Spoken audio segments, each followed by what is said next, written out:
त्यस्तै गरेर हाम्रो निमन्त्रणालाई स्वीकार गरेर यस क्षेत्रमा लामो समयदेखि योगदान गरेर आफ्नो भूमिका निर्वाह गर्नुभएकी नेपाली कांग्रेसकी केन्द्रीय सदस्य सीता देवकोटाज्यूलाई म विशेष अतिथिको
महिला व्यवसायीहरूलाई पनि स्थान दिँदै अब नेतृत्वमा अगाडि बढाउनुपर्छ भन्ने उद्देश्यले हामीले केही महिला साथीहरूलाई पनि यहाँ समेटेका छौँ। यसै सन्दर्भमा युवा व्यवसायी युवा महिला व्यवसायी रियो ओभरसिज प्रालीकी सञ्चालिका रमा खड्गाज्यूलाई पनि अगाडि आएर उम्मेदवार परिचय निम्ति अगाडि आएर दिनको निम्ति हार्दिक आग्रह गर्दछु। यसै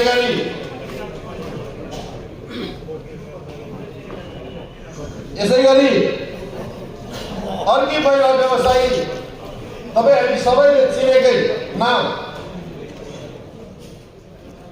विनर एचआरकी सञ्चालिका हिमा गुरुङज्यूलाई पनि उम्मेदवार परिचयको निम्ति अगाडि आइदिनु निम्ति हार्दिक आग्रह गर्दछु। यसै गरी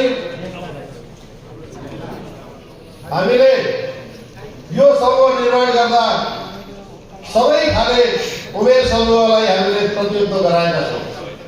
यो महिलाले भनिरहेको छैन, तपाईले केही समयमा नै आफैले देख्नुहुनेछ।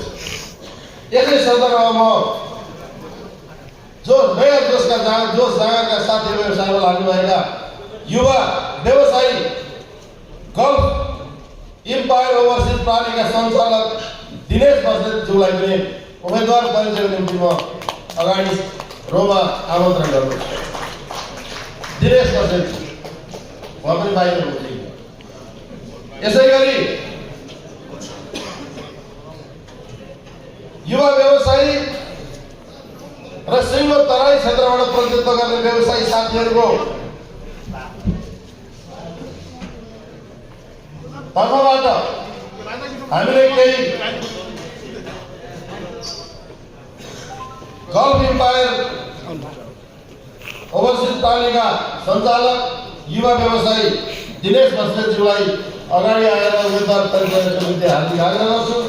त्यसै गरी मैले आदरणीय हाम्रो चाहिँ गाइनी भन्छु भने मैले देववान नेवार जो माओवादीका सञ्चालक हुनुहुन्छ, विगतको कार्य समितिमा वर्तमानको कार्य समितिमा पनि उहाँ सदस्य हुनुहुन्छ।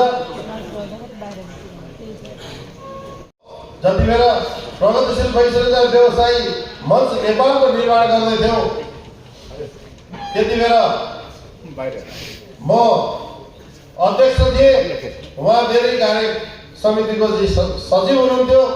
त्यो बेलादेखि आज गन्ना पनि लगभग 16 वर्ष भएछ, उहाँ साथै हुनुहुन्छ, सँगै हुनुहुन्छ। व्यवसायी सङ्घ संस्थाहरूमा जहिले पनि नेतृत्व